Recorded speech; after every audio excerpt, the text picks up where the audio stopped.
It really does feel like this country is falling apart. An escalating culture war has resulted in violence in the streets, people fighting each other, leftists showing up and killing people. We have buildings being burned down, riots over the past year reaching $2 billion in damage, and they're restarting now with far left extremists occupying a certain portion of Minneapolis. Residents talk about it like it's a war zone with guns ringing out every night. Plus, we have the riots in Portland. And then we have the Democrats trying to remove a certified election winner, Republican sitting member of Congress, so they can install their preferred representative. All of this, and we have a pandemic, we have escalating tensions with China, and then we have a pathetic, feeble old man for a president who calls his vice president President Harris. There's already concerns that Joe Biden is transferring his powers over to Kamala. The Democrats have already demanded Joe Biden give up sole nuclear power, the ability to launch nuclear weapons. And while this is happening, we just had some negotiations, some discussions in Alaska, where China basically said the U.S. has no right to claim it has strength. I'm paraphrasing. I'll read you the full thing. This is scary stuff, man. This country is so hyperpolarized that many people have called for peaceful divorce. And there's a meme about the United States of Canada and Jesus Land, the two factions that split off. I think it's funny that, you can tell it's a left-wing meme because they call it Jesus Land, assuming that moderate, classical liberal types are religious in any way. Just shows how out of touch they are. But who wants to be a part of the blue-pilled matrix woke cult? I guess the people who are terrified of it, the people who are desperate, just please let me stay in your club. I don't care. Y'all need to grow a pair. The people who are blue-pilled or know what's going on, it's like Cypher in The Matrix. You've seen the movie. The guy is just like, I just want to be back in the Matrix. What a pathetic coward. No, you need to stand up for yourself. Otherwise, it will only get worse. Sitting inside the torture chamber is not going to make anything better. It's only going to get worse. And they will flush you the moment you are in the way. There's no going back in. This is one of the stupidest stories I can't believe is what we're seeing right now. It's March 19th. It's been nearly 2 months. Who's really in charge? Biden calls Kamala President Harris during White House speech in yet another slip of the tongue.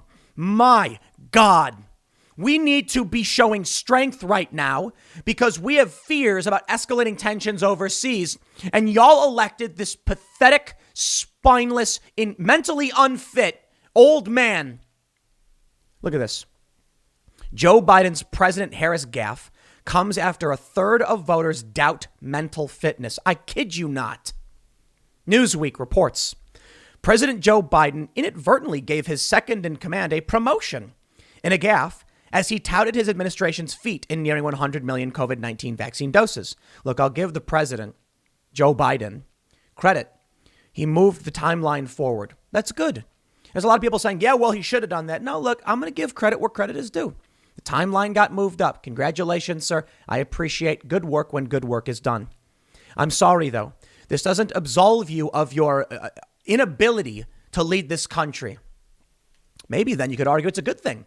He's saying, President Harris. Hopefully he is transferring his powers over to someone younger and more capable. But who wanted President Harris? She didn't even get one delegate in the primary. Tulsi Gabbard got one delegate. Tulsi Gabbard is more qualified to be president than Kamala Harris is. I mean, heck, Gabbard is a major in the National Guard.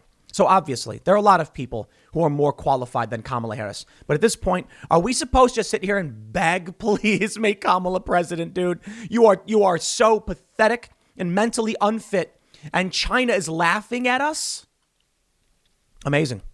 His reference to Vice President Kamala Harris as President Harris during the press conference on Thursday comes after a poll last month showed 1/3 of voters had doubts about his mental fitness for the country's top job.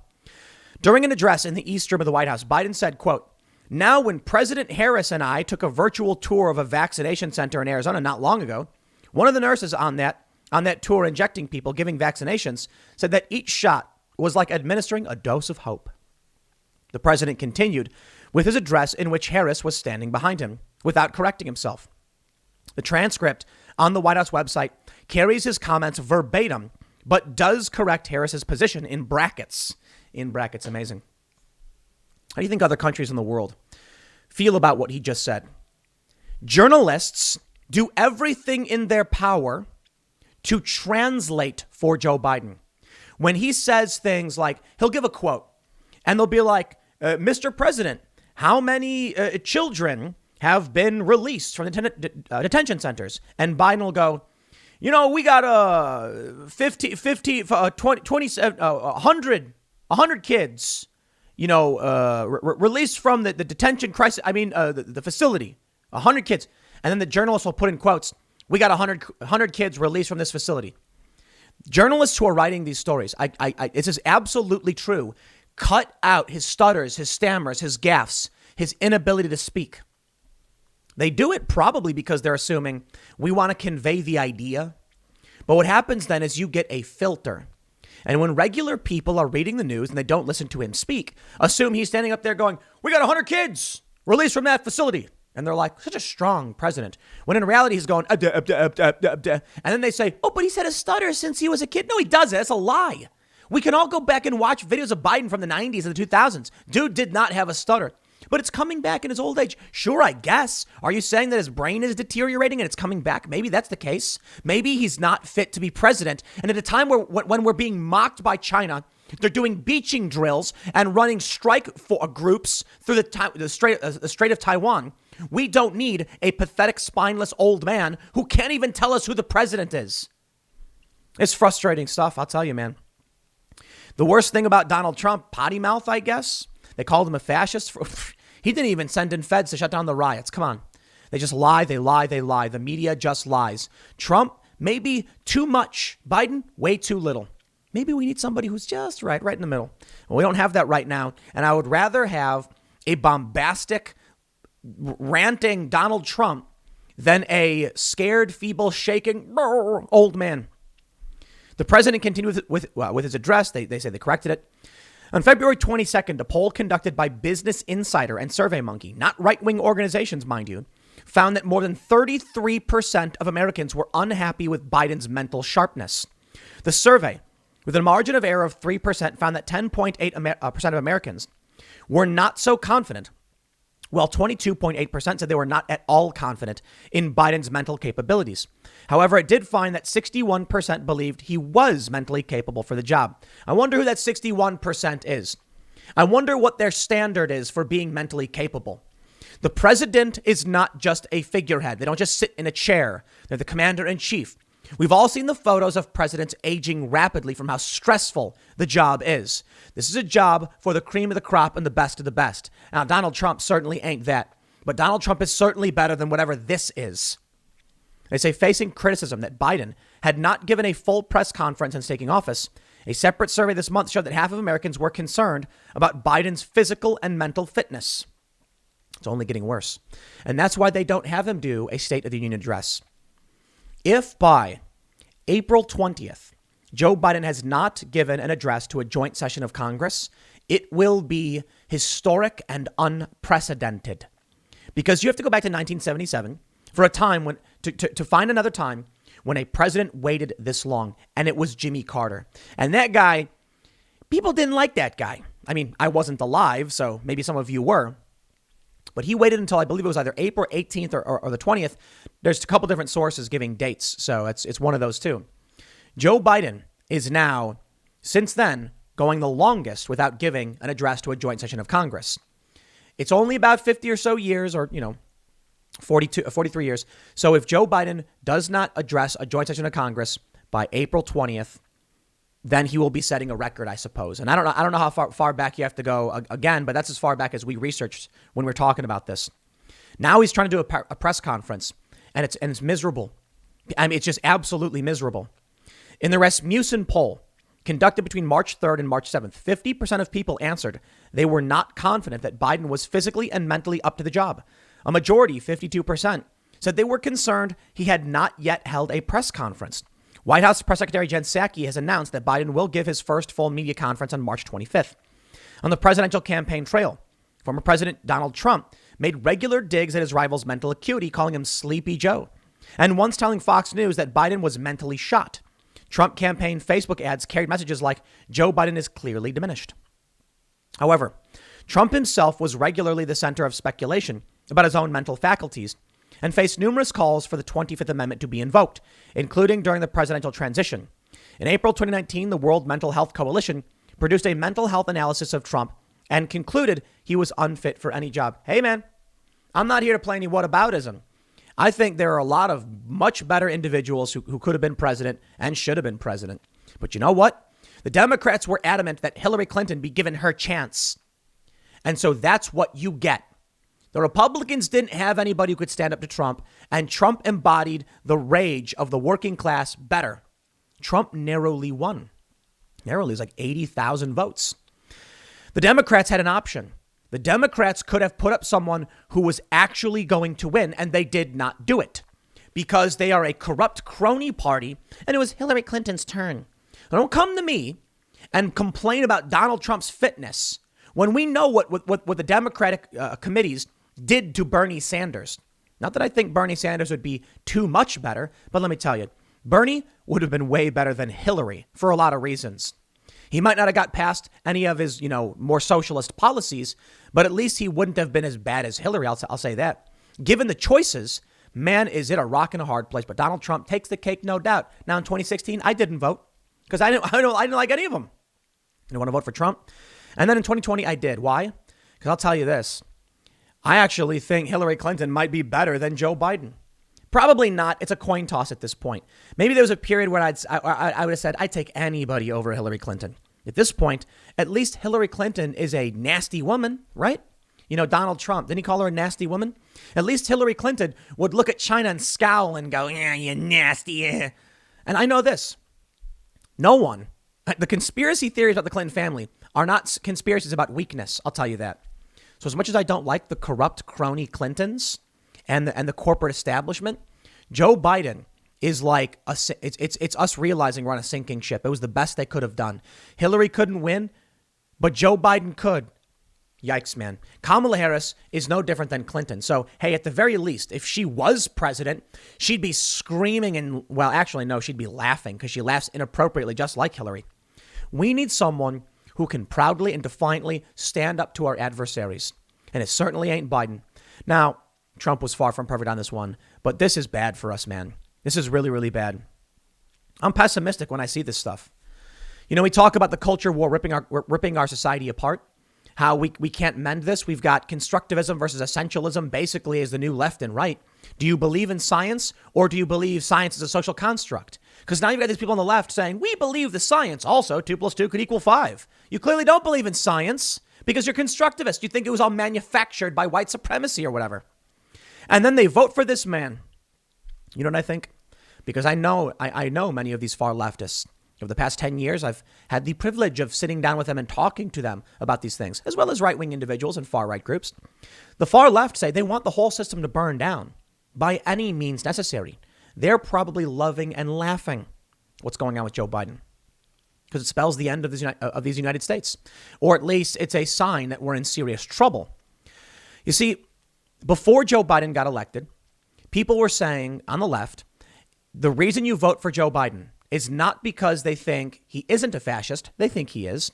It's because they said it's easier to overthrow a feeble and weak old man than the Cheeto dictator. That's what they were saying on Facebook and in these private groups.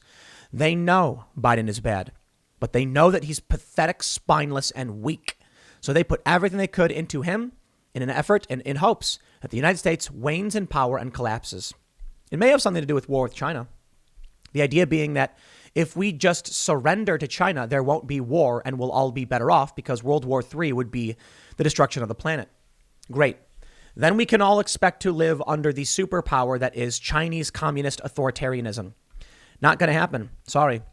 I'm not a fan of rampant consumerism, pollution, and endless manufacturing and carbon emissions and all that garbage. I like sustainability. I like people learning how to grow their own food and be responsible for themselves. I think too many people who live in cities are spending too much time guzzling sugary drinks, wasting money and wasting energy, doing things that aren't contributing to anybody. I'd like these people to be better, to go for a walk, to get fit, to read books, to learn how to survive on their own, because that will protect the environment. I like all of that. Instead, what we get is people who exploit this and are just crossing their fingers that it all falls apart And then what? They're going to extract as much value from the sinking ship before they jump on the lifeboats? They think they'll get to the lifeboat. That's what they think. They think we're on the Titanic. And they're going to steal all the silverware and put it in burlap sacks and then jump on the lifeboat, get away, and have all that silver. There ain't going to be a lifeboat. No, there isn't going to be one. We may be headed towards a period where it's going. You better hope you know how to survive out in the middle of nowhere. Not because the apocalypse is coming, but because resources will be constrained. You got a pandemic, you got supply chain disruption, and you've got escalating tensions with China. Look at this. Daily Mail reports, quote, Americans have little faith in U.S. democracy. China lashes Biden officials, and they accuse Beijing of grandstanding as supposed peace talks in Alaska get off to a bad start. Anthony Blinken, Secretary of State, is in Alaska to meet Chinese counterparts. He is accompanied by Jake Sullivan, National Security Advisor. It is the first time high-level Biden officials have met with a team from Beijing. The meeting got off to a remarkably contentious start Thursday. China said that U.S. democracy was teetering and told them to stop lecturing. The U.S. team responded with criticism of trade, human rights, and COVID.